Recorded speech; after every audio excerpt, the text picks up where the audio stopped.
Headlines प्रायोजक राजयोग paints, आनंद तुमचा, रंग आमचा.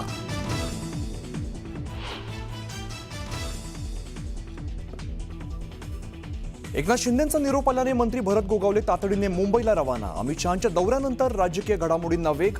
रायगडच्या पालकमंत्री पदाचा तिढा सुटण्याची शक्यता.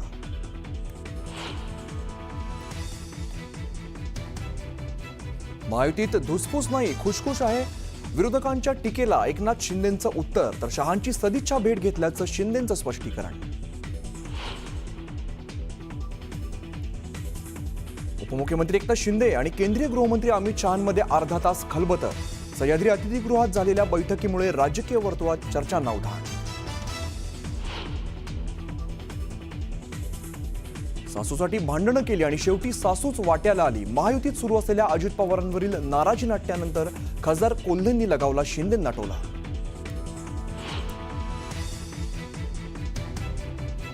शिर्डीतील भिक्षुकांच्या मृत्यूवरून कडूंची विखे पाटलांवरती घणाघाती टीका.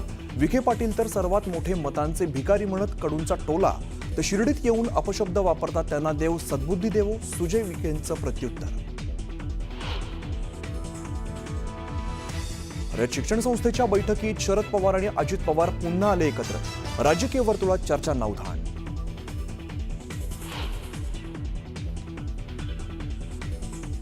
मुंबईत शिवसेना उभाटाला मोठा धक्का.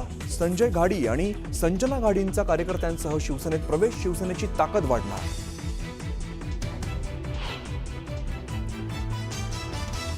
बीडच्या जिल्हा रुग्णालयात प्रसूती दरम्यान गर्भवती महिलेचा मृत्यू. डॉक्टरांनी पैसे मागितल्याचा रुग्णांच्या नातेवाईकांचा आरोप. कारवाई करण्याची मागणी.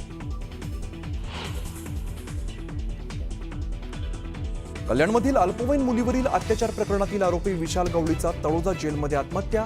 3.5 महिन्यांपासून होता तळोजा जेलमध्ये.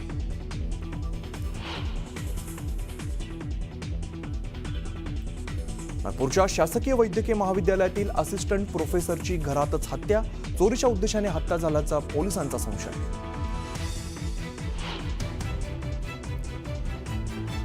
आणि भूषण गवई होणार देशाचे 52वे सरन्यायाधीश. 14 मे रोजी घेणार पद आणि गोपनीयतेची शपथ.